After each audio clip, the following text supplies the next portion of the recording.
Hello and dear students.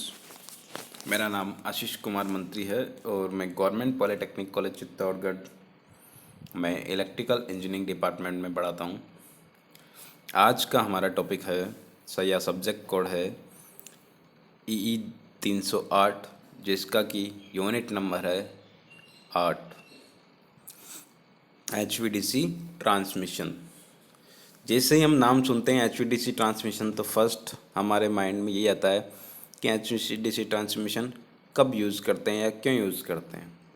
तो मैं आप लोगों को सभी को बता दूं कि HVDC ट्रांसमिशन यूज़ तभी करते हैं जब हमको लॉन्ग डिस्टेंस, बहुत ज़्यादा दूरी तक हमको पावर का ट्रांसफ़र करना हो या इलेक्ट्रिक एनर्जी को सेंड करना हो। तो HVDC तभी बेनिफिशियल और यूटिलाइज होनी चाहिए, तभी सही है जब इसका यूज़ लॉन्ग डिस्टेंस के लिए हो। तो आप लोगों को समझ में आ गया होगा HVDC कब यूज़ करते हैं, when large amount of power transferred और लॉन्ग डिस्टेंसेज। ठीक है, अपन स्टार्ट करते हैं। HVDC मतलब क्या होता है? HVDC की फुल फॉर्म होती है हाई वोल्टेज डायरेक्ट करंट। ठीक है, HVDC का फ़ायदा क्या है कि दो ऐसे सिस्टम्स होते हैं हमारे पास में, उनकी दोनों की फ्रिक्वेंसी अलग होती है। तो उन दोनों की फ्रिक्वेंसी अलग अलग होती है, तो हम उन दोनों सिस्टम को जोड़ सकते हैं वाया HVDC लिंक, है कि नहीं। सपोज जैसे अमेरिका है और ये इंडिया है। अब अमेरिका और इंडिया, अमेरिका की फ्रिक्वेंसी है 60 हर्ट्ज और इंडिया की फ्रिक्वेंसी है 50 हर्ट्ज। अब इन दोनों को एक दूसरे को पावर ट्रांसफ़र करना है तो वो कैसे करेंगे, क्योंकि दोनों सिस्टम तो अलग अलग फ्रिक्वेंसी पे काम कर रहे हैं। तो उनको HVDC ट्रांसमिशन के द्वारा या लिंक करके उनको पावर ट्रांसफ़र की जा सकती है। तो ये है, और ये मैंने बताया दिया। HVDC technology is use to transmit electric power at lot और लॉन्ग डिस्टेंस। जब हमें लंबी दूरी पे इलेक्ट्रिक पावर को ट्रांसफ़र करना हो तो हम HVDC टेक्नोलॉजी को यूज करते हैं। समझ में आ गया। फिर एक क्वेश्चन आता है कि वाई DC ट्रांसमिशन, हम ऐसी ट्रांसमिशन को क्यों नई काम में ले रहे। तो इसके कुछ पॉइंट्स हैं, वो मैं बता देता हूँ आप लोगों को। देखिए, लॉसेज बहुत कम होते हैं DC ट्रांसमिशन में in comparison to AC transmission. कैसे, वो हम आगे देखेंगे।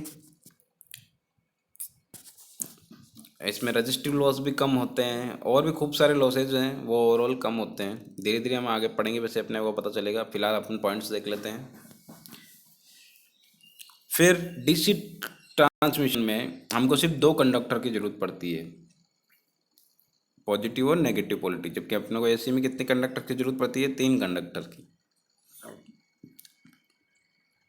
सेम DC की जो ओवरहेड लाइंस होती है या जो अंडरग्राउंड केबल्स होती है वो कम एक्सपेंसिव होती है in comparison to AC transmission. और ये तो हम जानते हैं कि DC ट्रांसमिशन लॉन्ग डिस्टेंस के लिए बहुत ज़्यादा यूजफुल होती है। जब भी लॉन्ग डिस्टेंस पे हमको पावर ट्रांसफ़र करना हो तो हम HVDC ट्रांसमिशन का यूज कर सकते हैं। तो आप लोगों को समझ में आ गया वाई DC ट्रांसमिशन हम यूज करते हैं। लॉसेज कम होते हैं, सिर्फ दो ही कंडक्टर की जरूरत पड़ती है, चाहे वो पॉजिटिव पोलरिटी हो या नेगेटिव पोलरिटी हो। फिर वो लेस एक्सपेंसिव होती है केबल्स, ओवरहेड लाइंस और अंडरग्राउंड केबल्स, और इसको लॉन्ग डिस्टेंस पे यूज किया जाए तो बहुत ज़्यादा फायदेजनक होती है ये। कंपेरिजन ऑफ HVAC और HVDC।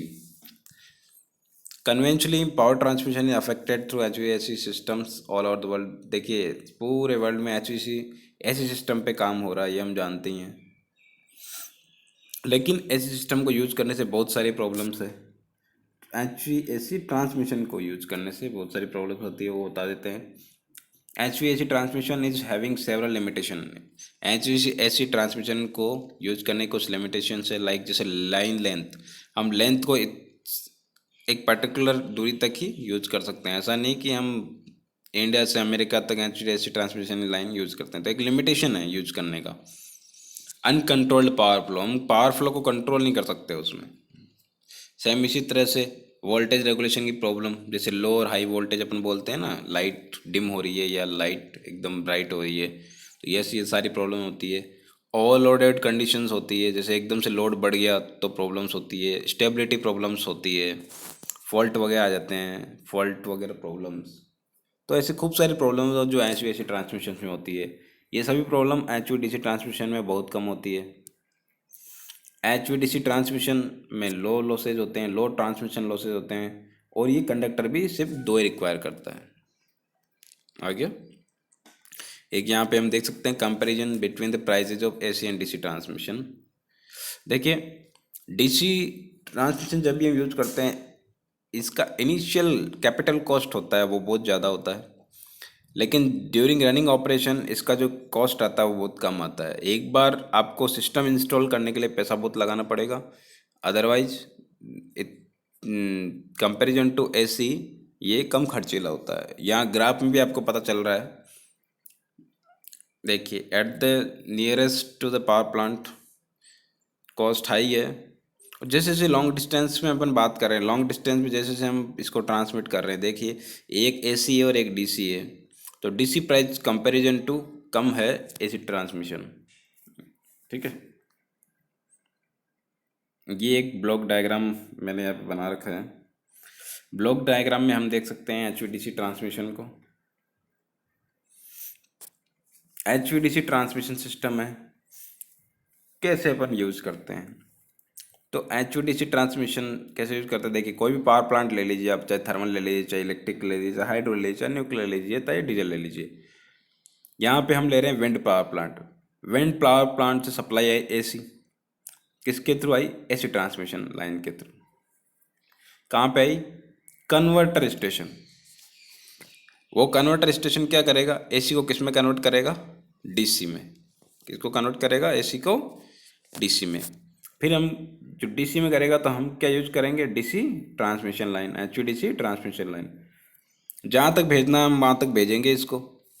उसके बाद में हम दूसरी साइड में इन्वर्टर रखेंगे, इन्वर्टर स्टेशन रखेंगे। इन्वर्टर मतलब इन्वर्टर क्या करता है, डीसी को एसी में कन्वर्ट करता है, और सेम इसी तरह से कन्वर्टर क्या करता है, एसी को डीसी में करता है। तो सेंडिंग एंड तो हम क्या करेंगे, कन्वर्टर स्टेशन लगाएंगे जो एसी को डीसी में कन्वर्ट करेगा, और फिर ट्रांसमिशन का एचवीडीसी ट्रांसमिशन का यूज करके इन्वर्टर स्टेशन पे आएगा, या इसको बोल सकते हैं रिसीविंग एंड बोल सकते हैं अपन। यहाँ पे हम क्या करेंगे, इन्वर्टर टेक्नोलॉजी यूज करेंगे, एसी डीसी को एसी में कन्वर्ट करेंगे। फिर उसको एसी ट्रांसमिशन लाइन के थ्रू डिस्ट्रीब्यूशन में भेजेंगे जहाँ अपने को ज़रूरत है, चाहे वो पावर प्लांट हो, चाहे डिस्ट्रीब्यूशन हो या रेजिडेंशियल हो। इस तरह से हम एचवीडीसी ट्रांसमिशन का यूज़ कर सकते हैं। ये एक ब्लॉक डायग्राम है, इससे आपको अच्छे से समझ में आ जाएगा। तो ये था इंट्रोडक्शन एचवीडीसी ट्रांसमिशन सिस्टम का, कि हम एचवीडीसी ट्रांसमिशन को कब यूज़ करते हैं, क्यों यूज़ करते हैं, क्या फ़ायदे हैं वो। ठीक है, हमने अभी एचवीडीसी कंपेयर टू एचवीएसी किया है, और हम ट्रांसमिशन के यूज़ करते हैं, इसके फ़ायदे बताए हैं। इसका ब्लॉक डायग्राम है, इसको आपको समझ में आ गया होगा क्या एक्चुअली हो रहा है। यही मैंने बताया कि एचवीडीसी सिस्टम कहाँ पे यूज़ करते हैं, जब भी हमको लॉन्ग डिस्टेंस पे पावर ट्रांसफ़र करना हो तब हम क्या किसको यूज़ करते हैं, एचवीडीसी ट्रांसमिशन सिस्टम को। और इसके लॉसेज भी बहुत कम होते हैं comparison to HVAC system. Okay, आज के लिए इतना ही, बाकी नेक्स्ट क्लास में पढ़ेंगे। Thank you.